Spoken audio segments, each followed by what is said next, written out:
Who likes nuts? Not these nuts. Macedonian nuts. That's right. It's time to check in on the Canadians who have been hard at work trying to figure this civ out. Okay, I think this error is related to Macedonians. It comes up so often on them. One sec. All right, there we go. Apologies. We had the names written in reverse. I don't read Acrylic. But, yes, Whoppy Pop is going to be playing as the Macedonians up against Starflux Roos. Thought it'd be cool to catch one of these on the ladder. I think, this is just one of those civs that people are always enthralled by and curious about. Macedonians kind of feel very hit or miss. They also feel very polarizing. Like, this is the type of civ that either just dominates or gets dominated. Maybe it's just people still figuring it out. There's always that element to consider. But for me, I feel like it's more that this civ just doesn't have as many options as other ones that exist in AoE4. Yeah, and your choice feels very linear. Once you commit somewhere, you're kind of stuck there. That's an interesting start, by the way. Double farm beginning. Yeah, Poppypaw and Wham, probably two of the leads of the pack on trying to figure out Macedonians, by the way. They've been doing a lot of things like mass Bogmatha strats, mass Spearman strats. Now the double farm beginner on a civ that has no economical advantage in doing so. I think this is a Grand Winery strat. It would make sense. Part of it is also probably that Poppypaw wants to keep his scout out for longer because he knows he's going to struggle in the sheep game up against Roos scouts. Starflux so far getting 10 sheep. Poppypaw sitting not too far behind at 9. Yeah, and he does have a line to follow here. Starflux can strangle him on this, though. He can just chase him along the fringe to block him out. This is always the suffocating element about playing against Roos scouts. So Poppypaw takes the opportunity to go in, but that's a bait. This area has already been scouted. There is a gap, but Starflux, he's moving across to intercept again. Seriously, folks, if you really want to be toxic with scouting, this is how you learn to do it as Roos. Just be cognizant of where your opponent's scout is going, and don't necessarily always mimic with the closest scout. Think about where they're moving and how you can collide, how you can impact that. So instead of just chasing him with the first one like Starflux could have, he realized, okay, I've already done the central area. I'll move this guy for the corner, and I'll move the one coming center to mirror the moves. And overall, that should lead to a sheep advantage in the end. I think there's... Was that it down here? 9 sheep, 10. But remember, for Poppypaw to get 10 to the 12 sheep, actually, I think it was, yeah. For him to get that many, he had to go double farm to begin with. Most civs wouldn't be able to do that, or wouldn't do it rather, so their scout would have to come home sooner, and they'd be more vulnerable to you screwing them over. Canadians are always pushing new strats. My brain read that as like pushing strats. I don't know why. But like, yes, Canadians are all like midwives. Is farms normal for Macedonians? No, it's really not. But like I said, it's Grand Winery. Like, it's the only reason I could think you would do it that early is to get more food home or a delay, and then you play for the greed. How cool it would be if Alexander the Great was your hero? Yeah, like, wrong time, though. It's not those Macedonians. Like, Alexander would never fit into the time period of the game, but I think I said the other day, I actually would love to see them just discard that crap entirely. Like, who gives a duck about it, sort of thing? Because my feeling on this is that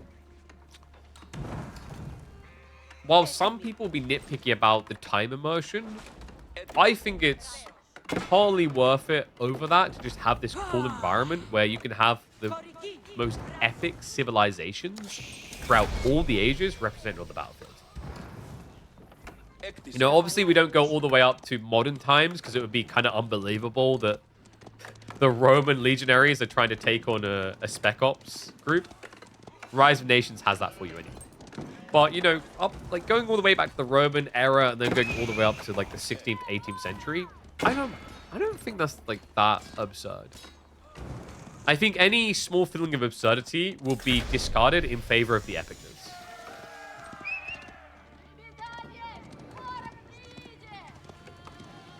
Like, just imagine it. A game where you could have the Romans, you could have the Greeks at the height of their power, and then you'd have, like, the Egyptians, then you'd have the Chinese, Persians in there, the Delhi alongside them, the French. English, etc. I don't know. Maybe I'm alone in this, but I feel like that would actually outdo it. Outdo the unbelievable historical skewing. It just always reminds me of like when you're a kid, you're like, wow, cowboys versus aliens type vibes, or like cowboys fighting dinosaurs. You know, when you're a kid having fun, you didn't care about the historical notes. Like, actually, cowboys did not exist when dinosaurs. Yeah, I don't care, man. T-Rex is fighting epic cowboy.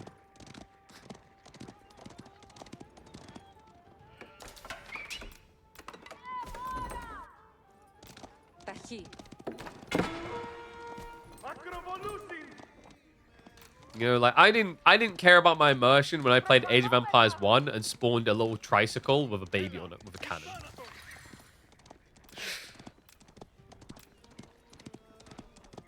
So we have got Akemafa coming, by the way. This is just going to be slow down pro scouts as Rus are expected to go at. I'm wondering if this is going to be a fast tech play now by Puppypaw though. Would make sense. You get the triple farm and you go System Rush.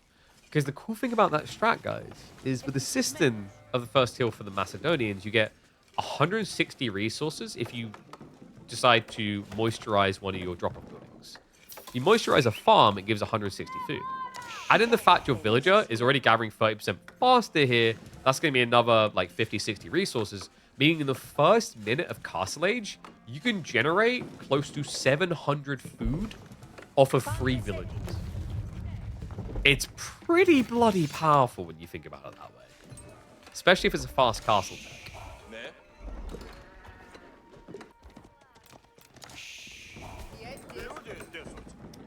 Seeing what JD did to the game, within the game mechanics, heroes just don't work that well. I think JD has become substantially less of a problem. I don't mind the idea of a few more hero units here or there. You gotta make them feel unique. Like, the thing I warned when they first introduced Jeanne d'Arc is, like, the resistance to it would be the fact that people haven't seen that before in Age of Empires 4. And I feel like as the dust has settled, people on... Like, there are things... I don't really see people complaining about JD anymore. I see them complaining about Pro Scouts, I see them complaining about Rus, Horse Archers, etc. Not really JD. So I don't know. I don't think it's really that much of a problem. The argument is whether there's enough people that now want more hero units and would buy DLC because of it. At the end of the day, when you're making choices, the same reason why I said introduce the Romans, you want to do things that people will buy. That's all that matters.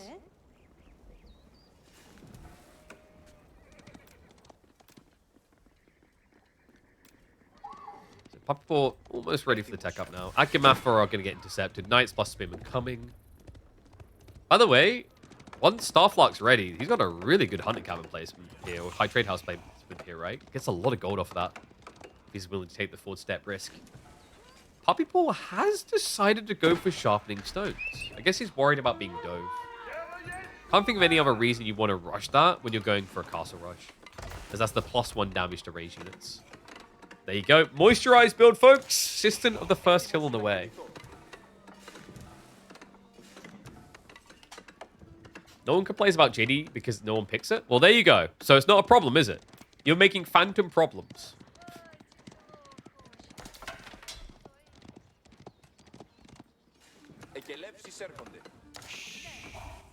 Now, I personally would like to see more of these hero-esque units. Like things that can critically impact the game and become a priority target. So it's like, it's basically amplifying the importance of micro. You know, kind of like what the Khan does. And what metas do for Ottomans. I like those components. I think they add a lot of strategic depth. It kind of reminds me, I think a long time ago, I said this on the channel, it would be cool to see them implement the generals from Rise of Nations in like later phases of the game. Where you can get these aura providers or ability providers. That can be quite fragile, but can also provide clutch, game-changing weapons. It could almost be like Age of Empires mini super weapon type feeling. I say mini because you don't want to be like, press this one button, win the game. So, first Ridari queued up. Did he go for... Yeah, he sippy cupped for the extra production because he'd already prepped. Which is interesting because it means he hasn't gulped onto the farms at all, actually. Yeah, he's just going for rapid production. Look at this. It's crazy. Remember, you can use this on production buildings to amplify their rates, he's producing a Ridari every 14 seconds. High Trade House now on the way. Get your numbers in, folks. That's a fat stacker. Still, no matter what you try to say about System the First, still, I'm going to remind you, this is Ridari. How does Starflight want to try and approach this? We've actually seen that mass horse archers can work, but it's a tempo type thing. You have to scale into the advantageous position. It doesn't just get given to you.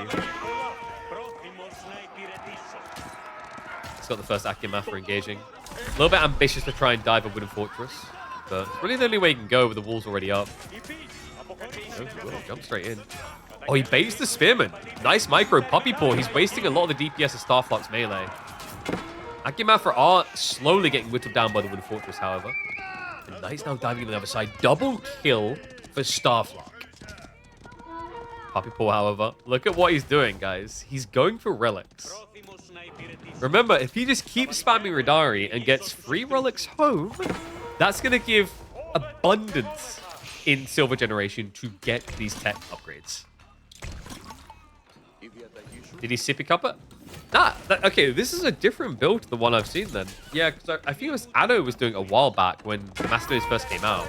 He's one of the players doing it, where you would drop 3 farms as you aged up and then moisturize the farms.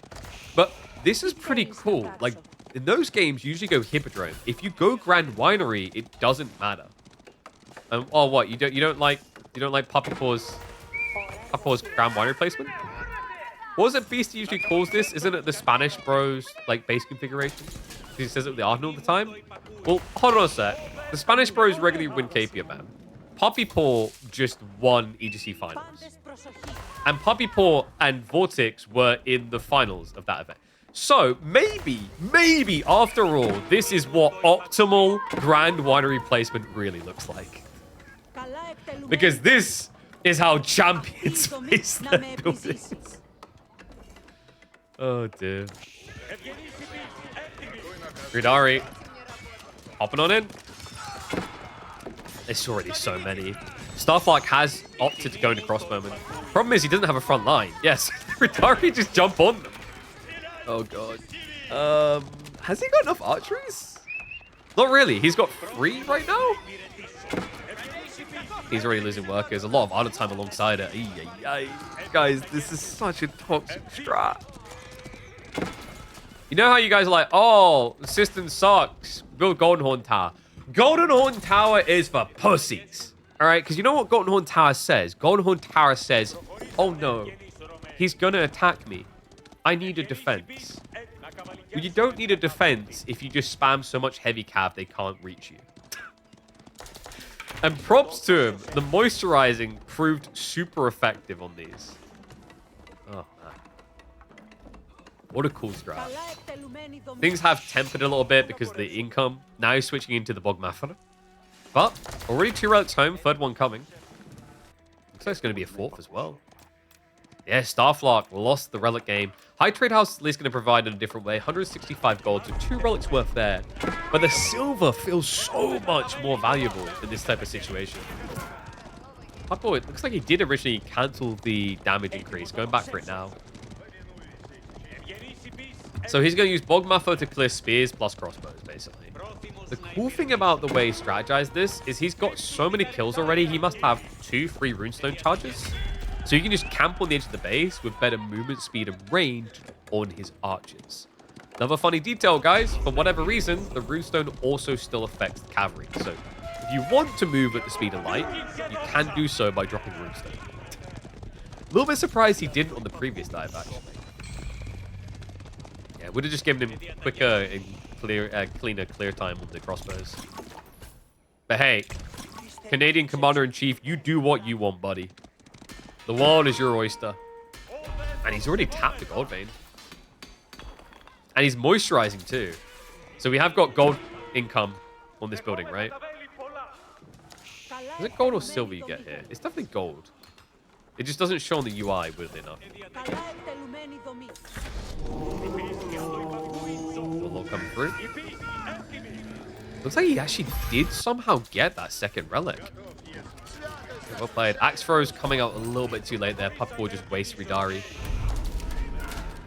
still, it's not just about the Ridari anymore. It's becoming more and more about the Bogmaffer. Now, Starflock is switching into Knights. But funny thing about Bogmaffer, they are surprisingly decent up against Heavy Cav. Because of this ability here. Unwavering Focus ignores 2 armor, which is half of the base armor of a Heavy Cav unit. Kind of bonkers, actually. Obviously, Mass Archers will not beat Mass Knights, but as a complementary element of, like, I was meant to beat something else, but I can help with this, they are surprisingly effective. Another Ridari creeping in. That's going to be idle time for the food.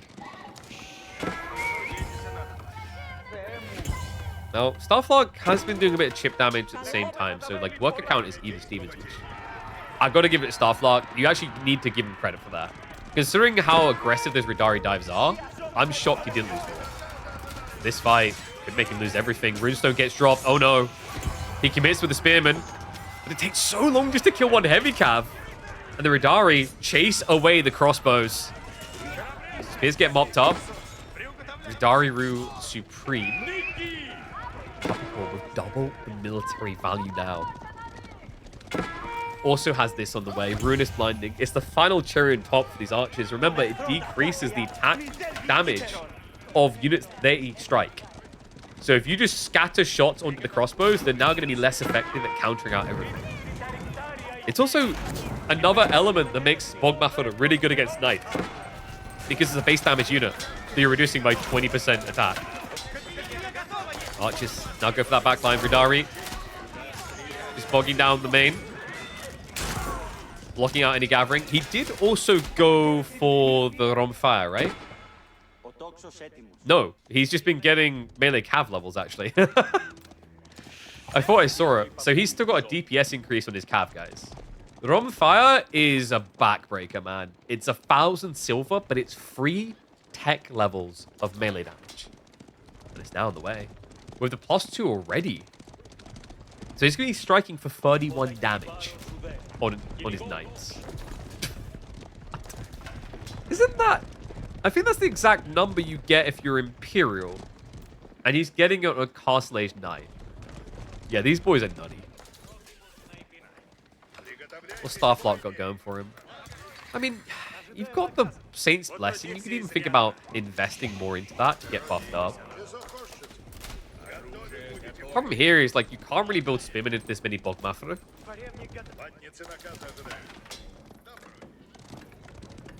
Does it really affect the melee damage? What, Rumfire? Rumfire definitely affects the melee damage. You'll see it come in a second. See? Doesn't affect throwing axes. Throwing axes do not get affected by melee damage. Actually, no, I think they do, sorry. Standard ones, right? Because I think it starts at 13, goes up. But Rumfire is solely for the melee component. Sword wise. It does also buff Rangi's damage against light infantry, but that's not why you get Rumfire.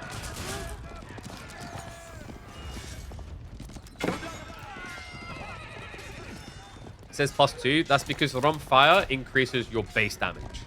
It doesn't track as a plus. So he was at 26 before and went to 29. And yeah, with the runestone drops, now it gets up to 32 damage. These units are so nuts, man. Is this the most effective use we've seen of System Ridari? It actually might be. The way I've described System before is like, it kind of feels like a better version of Floating Gate for the first few minutes and a worse version for later. Because obviously Floating Gate is going to give that permanence, whereas you're going to be down to 1 charge a minute out of this thing. But initially, starting with 3 charges on that bad boy is huge. It's like for a burst timing, it is a better Floating Gate. It's just long term, if you haven't done anything with those first 3 or 4 minutes, it starts to feel much worse.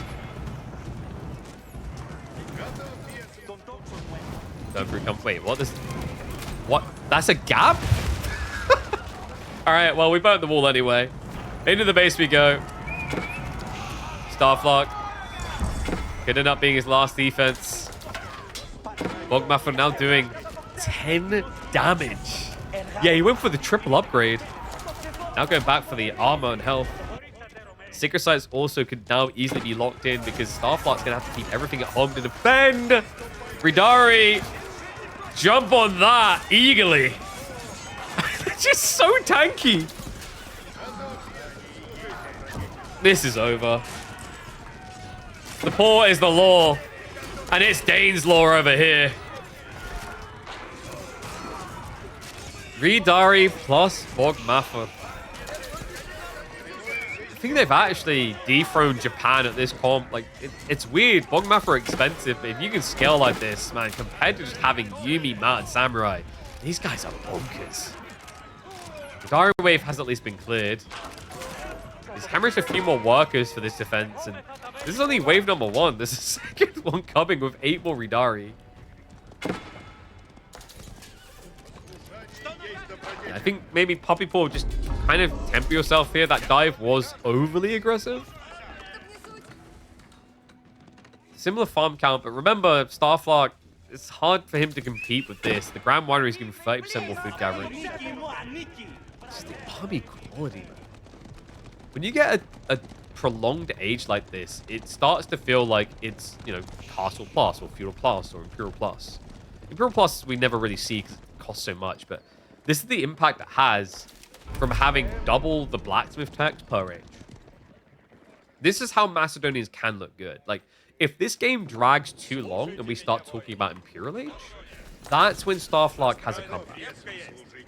The challenge right now is how the hell do you get to Imperial Age? So it's going to be a castle drop. Good idea here. He needs something fast, right? Considering how close that was to breakpoint, if another fight like that comes in, you're dead. And guys, the next fight does look like a killer. 20 Ridari already. I think this is an underrated element of like Macedonians. We mentioned how hard it is for them to transition, but once they've set themselves up with like a 1-2 punch combo, this is so powerful. Like, oh no, I lost all of my cavalry, but all my archers survived. Let me select all my production buildings and now be replacements. Or, oh no, I lost all my, like, you know, all my archers, like, gone, cavalry survived, all my cav has gone, all my archers survived. It's the same production buildings. You pay a little bit more initially, but it's worth it, especially with things like this. Like, the defensive arrow slit just gives you a natural defense if your army's not home. Good jump in here. Starflark does find the worker line. You get chased away, though. And the other thing you got to remember is with the way that Puppy Paw is rushing the map and just eating all of the gold, he's getting more passive silver infinitely.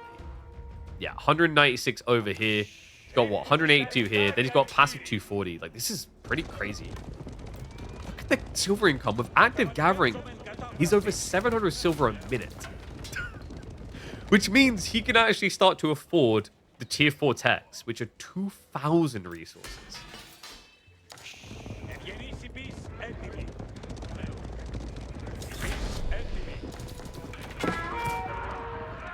Toward the bridge. My god, bloody Ridari. Is anyone else's jaw kind of hitting the floor at how quickly these get replaced? Like, wait, didn't they all die like 2 minutes ago? I think it was 3, but even then, like 10 Ridari a minute is pretty nuts. Burns on in, takes out the spoon replacement. No ducking around. Starflark, you gotta be barking mad if you feel good about this fight. Puppy Paw looking to be more bite than bark here. Ridari, get in the way. We'll just break through. There's no one defending the crossbows. He gets on top of him. That right there is the break point. No coming back from this. A Ridari flood to end the game. Puppy Paw giving you guys a new build order for your Macedonians. Go on, take your Macedonians to the ladder and go nuts because his Ridari timing was sick.